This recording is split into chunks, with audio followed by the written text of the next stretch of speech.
Hello, welcome to the channel. Subscribe, leave a like, and don't forget to write a comment. Enjoy watching. There's a kind of silence you only hear in old family homes, the kind that isn't really quiet, but full of ticking clocks, kitchen fans humming low, and the sound of someone trying not to say what they actually mean. That was the soundtrack as I pulled into my parents' driveway, the old porch light flickering like it was trying to die before dinner started. I sat in the car longer than I needed to, staring at the faded plastic Santa on the lawn, leaning crooked, snow-dusted, and broken at the waist. I'd been back home for exactly 4 days, and already I was counting how many more I had left. The house smelled like cinnamon and unresolved resentment. Mom had set the table with her usual china, the blue-rim plates she never let us use unless someone was getting married or Jesus himself was expected to drop by. She fluttered around the kitchen like a nervous bird, peeking at the ham, refolding napkins that no one was going to appreciate, pouring wine just a little too full like she was trying to preemptively soften the edges of whatever Frank, my father, might say tonight. He hadn't spoken more than 10 words to me since I arrived, and most of those were corrections.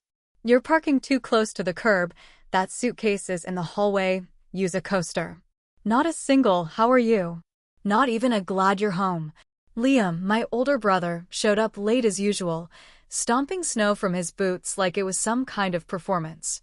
He brought a bottle of whiskey and nothing else, no kids, no apologies, no help in the kitchen. Just a wide grin, a slap on Dad's back, and that practiced way of making himself look like the hero for just showing up. He smelled like cologne and debt. That's how it always was. He could forget birthdays, crash cars, cheat on his wife, and still get treated like the crown prince. Meanwhile, I'd spent the past 3 years paying Mom and Dad's electric bill when Dad forgot again, helping Angela with Liam's alimony payments, and now, after my own divorce, I was back in my childhood room like I'd failed some grown-up test. Dinner started stiff. Mom made some small talk about the church bake sale, and Dad criticized the pastor's last sermon, saying it was too soft, like everything these days. Liam bragged about a business opportunity he was working on with a guy named Kurt, which sounded about as real as the Santa on the lawn. I mostly kept quiet, stabbing at green beans, chewing too long, sipping the wine I wasn't really enjoying. I waited for someone to ask me something, anything about my life, about how I was holding up after Gary, about the fact that I had signed the final divorce papers 3 weeks ago and hadn't cried once. But no one asked.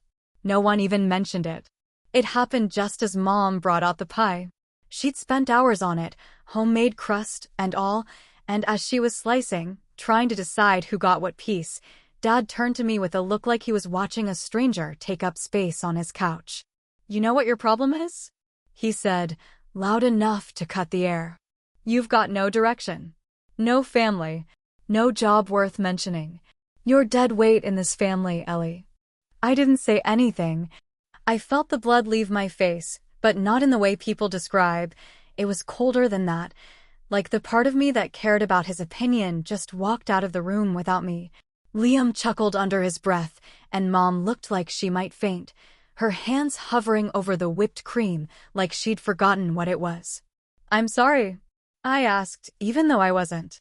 Frank leaned back in his chair, smug and satisfied like a man who'd just said something brave. "You heard me. You've been a burden since you moved back in. This was supposed to be temporary. You need to start pulling your weight, or what?" I asked, finally looking up from my plate. "You gonna send me a bill for the guest room?" Mom gasped like I'd just dropped the Lord's name in vain, and Liam muttered something about me being dramatic, but I kept my eyes on Frank. For once, he didn't have a quick comeback. His mouth opened and then closed again, like he was trying to find a version of what he'd just said that didn't make him look like a jackass. "I've covered this family's messes more times than I can count," I said quietly, calmly, with the kind of voice you use when you're done trying to win. "And not once did anyone thank me. Not once did anyone even notice." Frank rolled his eyes and reached for the gravy. "Don't start with the martyr act, Ellie."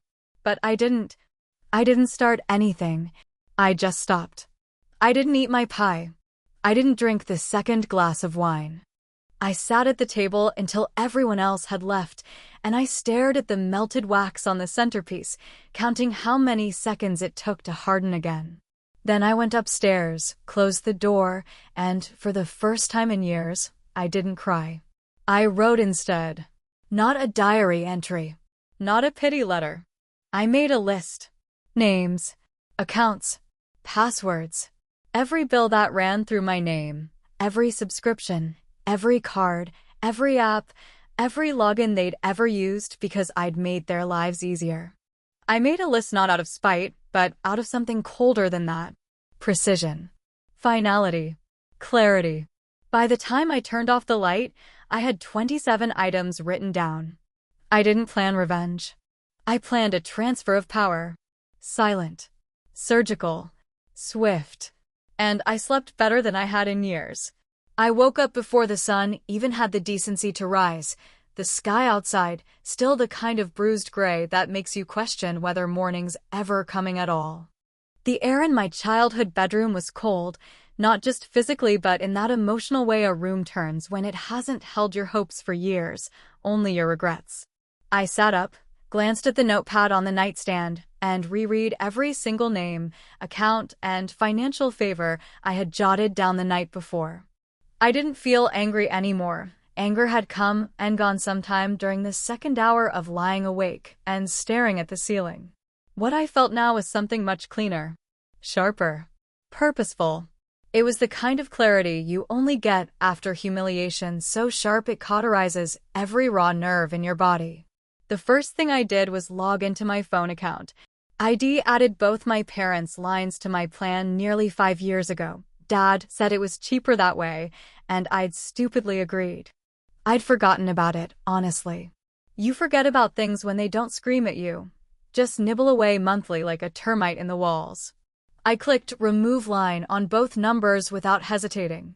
They'd have until the billing cycle ended, and then they could either pick their own damn plan or use carrier pigeons. After that, I moved on to the streaming services. There were 6 accounts under my name: Netflix, Hulu, Disney+, HBO Max, some weird local sports thing Liam insisted he needed, and one premium music subscription that I hadn't used in almost a year but Mom loved because she could listen to gospel playlists while baking. I canceled every one of them, and each time the site asked me, "Are you sure you want to do this?" I had never been more sure of anything in my life. Then came the utilities. This one made me pause, not because I was hesitant to act, but because I still couldn't believe how deep I'd let the roots grow. I'd been covering the gas, water, and internet on the family's second home up north, the little cabin they used as a retreat, but which had essentially become Liam's rent-free divorce cave after Angela kicked him out last winter. Dad said it was temporary, and I was stupid enough to believe it. I'd been paying those bills for over 16 months. That's nearly 2 years, and the worst part is, I think they all forgot the bills were even in my name. Like the electricity just existed because the universe owed them warmth and Wi-Fi. I canceled those accounts too, every one of them, and when the websites asked for a reason, I typed in all caps, "Not my damn cabin." Then came the insurance, specifically, Dad's truck. A dusty red Ford he swore was a classic, even though it coughed like it had asthma and was worth more in scrap than on the road. I'd taken over the insurance last summer after he had a minor fender bender and his premiums jumped. He played the fixed income card and I caved like I always did. But now the Ford was uninsured and I didn't feel 1 ounce of guilt about it. I wasn't cutting him off.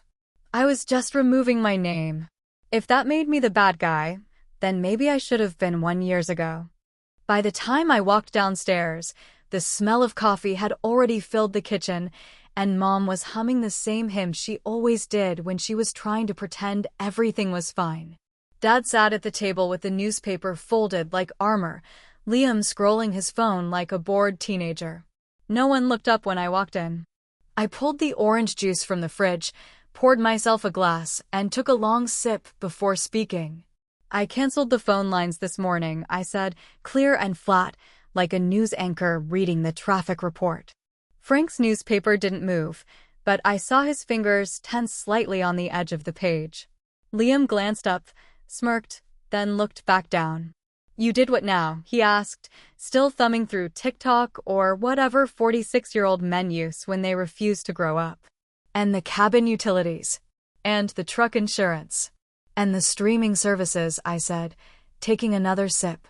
Everything that was in my name, which, apparently, was a hell of a lot more than any of you remembered. Mom turned from the stove, wooden spoon in hand, eyes wide with confusion. You canceled the cabin? But your brother's still using it, then he can call the gas company and put it in his name," I said. "He's a grown man. Or at least he pretends to be one." Frank lowered his paper, and I watched the recognition settle in across his face like a slow, dawning storm. "Why would you do that?" he asked, voice even but sharp around the edges. I shrugged and bit into a slice of toast. "Because I'm deadweight. Remember?" The silence that followed was glorious. Like the moment right after a fireworks show ends, when the last boom echoes and the smoke hangs in the sky like a ghost of what just happened. Mom blinked at me like I'd just spoken a foreign language. Liam gave a soft laugh, clearly thinking I was bluffing. "Yeah, okay," he said, setting down his phone. "Canceling Netflix? Big power move." I leaned on the counter and smiled. "Oh, and I canceled the credit card too. The one you used last week. I hope the hotel charged you before it bounced." That's when Liam's face changed. Just a flicker at first, but enough. Enough to know it was true, and he didn't think I had it in me. Frank's fork hovered midair, unmoving. He didn't speak. He just stared at me like he was trying to figure out if this version of me had always been here, hiding, or if I'd somehow hatched overnight like a damn viper in their cozy little henhouse. "I'm not here to be your silent investor anymore," I said. "Figure it out. Or don't. I'm done either way." And with that, I topped off my juice and walked out of the room, leaving their stunned faces behind like old furniture I didn't plan to take with me. The thing about being the person everyone leans on is that, eventually, you forget what it feels like to stand up straight. You hunch without realizing, carry things no one acknowledges, and over time, you start believing that this is just your shape now, slightly bent, a little quieter, always absorbing what no one else wants to deal with.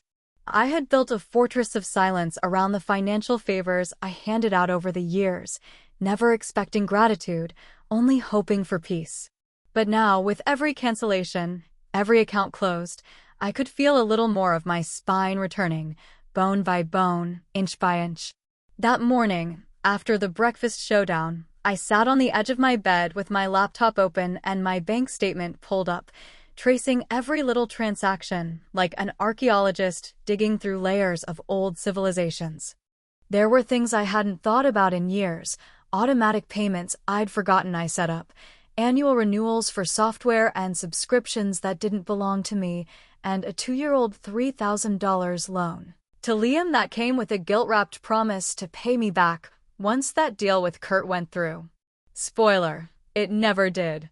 I remembered the day he asked for it like it was yesterday. He had come over looking pale and desperate, claiming Angela was going to take him to court if he didn't cough up back child support. He said he just needed to show he was trying, that it would only be for a few months, and he'd even handed me a handwritten IOU that I later found crumpled in the back seat of my own car. I'd kept quiet about it. Until now. Next up was the cabin's property tax bill. I'd paid it twice. Once during the pandemic when Dad insisted things were tight because of the market, and again last year when Liam claimed he had an investor call and couldn't be late. The cabin wasn't in my name, but I'd handled the payments, mailed the checks, made sure the place didn't fall into default. When I checked the county tax office's website and saw the newest payment was overdue again, I stared at the screen a long time before closing the tab. Not my problem. Not anymore. I made an appointment with a local attorney, a woman named Sandra who wore no makeup, spoke with the efficiency of someone who'd had too many clients like me, and didn't blink when I told her I wanted out of the family trust. Technically, she said, tapping her keyboard without looking at me, you were never required to be a part of it. But removing your name formally gives them no way to tie you to future liabilities. Emotionally? That's another story. I signed the papers anyway. My name had been attached to too many things that never really belonged to me. I was ready for that story to end, even if it meant being written out completely. By the time the paperwork was submitted, I had one more stop to make, one I hadn't planned, but couldn't stop thinking about since I'd remembered that damn IOU. Angela, Liam's ex-wife. The woman who had escaped this mess before I even realized I was neck-deep in it. We hadn't spoken much over the years, but I remembered she always brought wine to family dinners and left early, like she knew her limits and didn't care who judged her for having them. She lived in a modest apartment on the edge of town, tucked above a dry cleaner with a buzzing neon sign. When I knocked, she answered in leggings and a sweatshirt, hair tied up and eyebrows already raised. "Ellie," she asked, arms crossed. "Wow, I didn't expect you." "I wouldn't expect me either," I said. "Can I come in?" "Just 10 minutes." "I swear." She let me in, and we sat at her tiny kitchen table that looked like it came from a Craigslist ad titled, "Gently Used, but Emotionally Exhausted." I didn't waste time. I told her everything about the dinner, the cancellations, the money, the list. I told her I was done and that I wasn't looking for sympathy. I just wanted clarity. She listened quietly, occasionally nodding, never once interrupting. And when I finally stopped, half waiting for her to call me petty or bitter, she surprised me with something that felt more like a slap than support. "You weren't dead weight," she said, pouring herself a splash of wine from a bottle already open. "You were the safety net." Frank said that once. I heard him. He was on the phone with Liam. I think he forgot I was in the room. I froze. Angela continued, swirling the wine like it was water. He said, "Ellie will handle it. She always does. She's too dumb to leave." Then he laughed. Like it was some inside joke. Too dumb to leave. It wasn't the insult that stung, it was the certainty in it, the ease with which they'd agreed on the idea of me as this dependable little idiot, sitting in the shadows, ready to patch their holes. The safety net. The one who never snapped, never screamed, never let go even when they jumped without looking. Angela looked at me like she expected me to cry or scream or throw something. But I didn't. Instead, I thanked her, stood up, and walked out.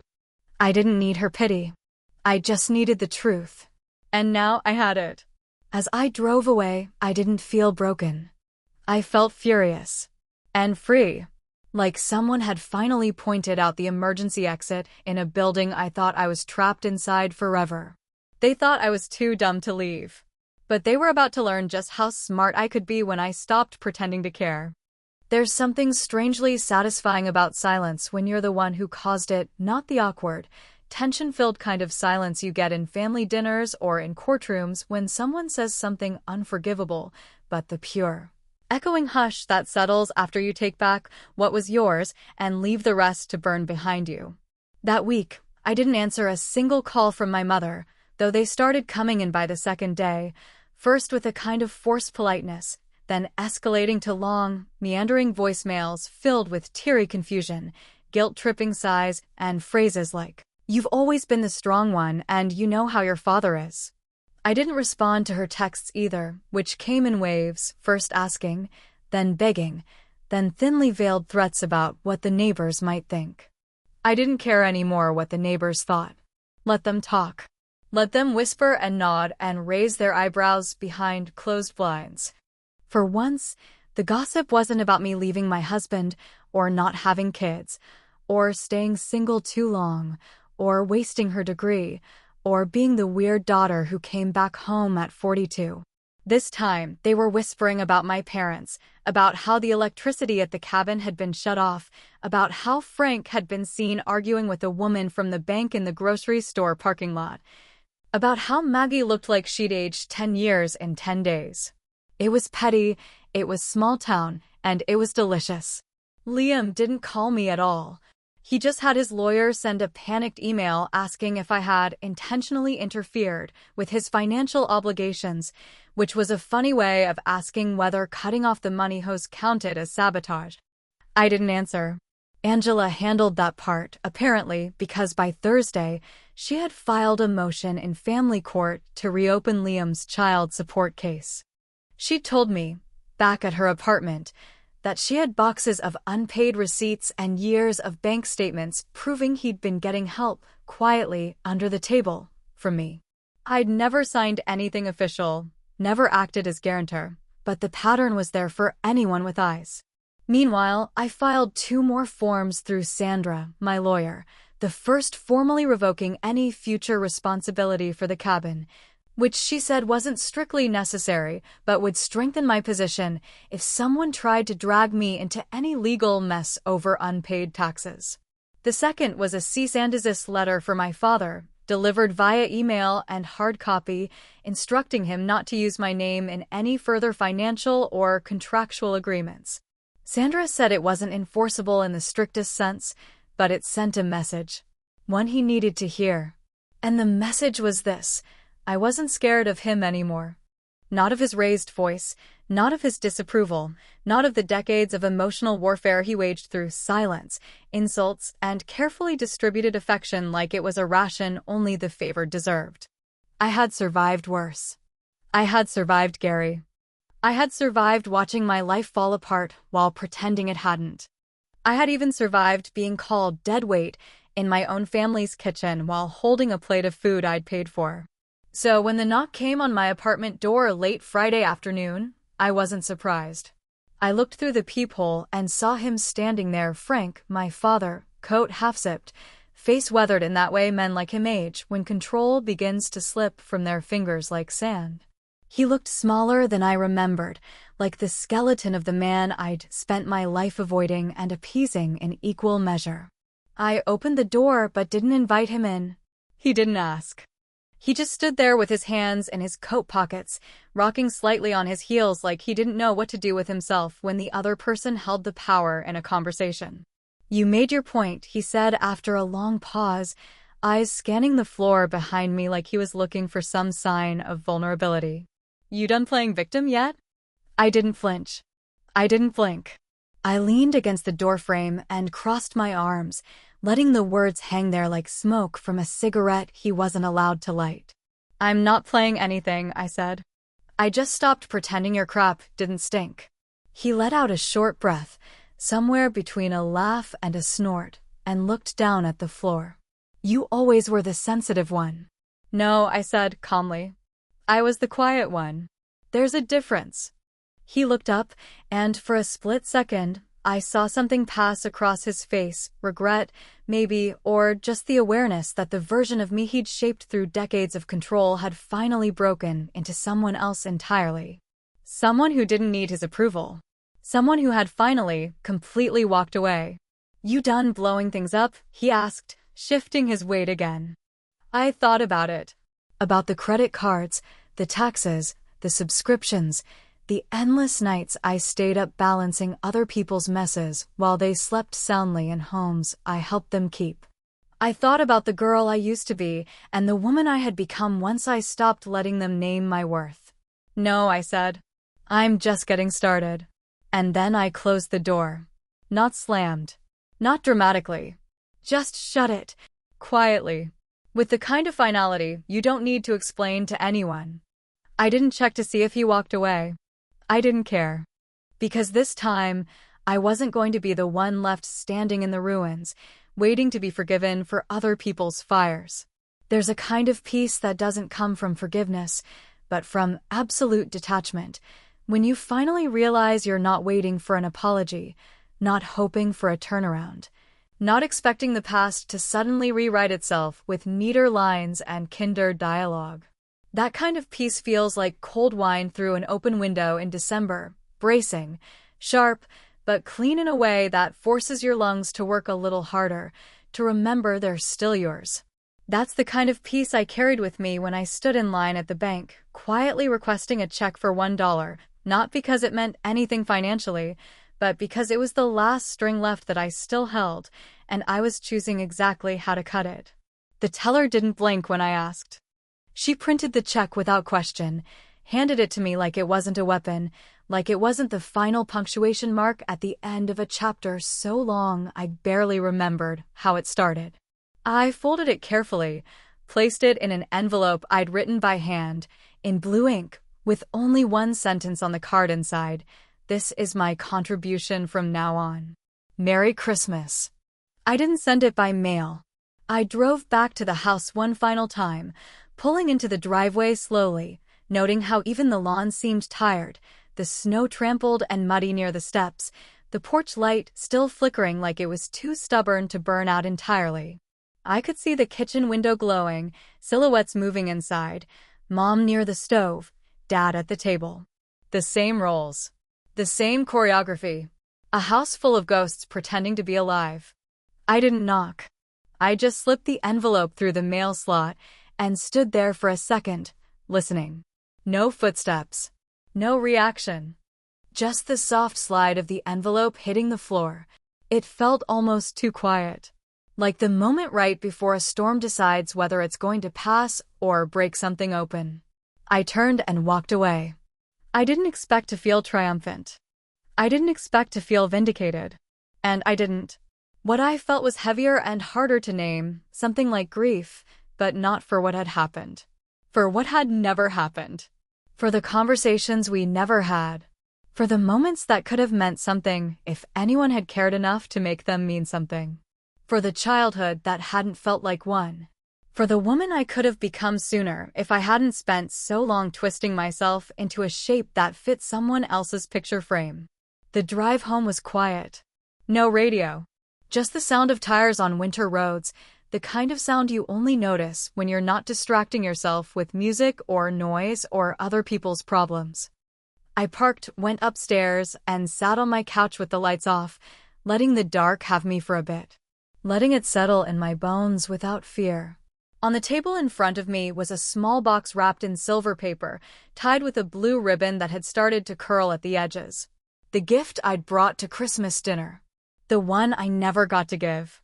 I'd hand-painted it myself over several weeks, late at night, while everyone else in the house had been asleep or too busy to notice.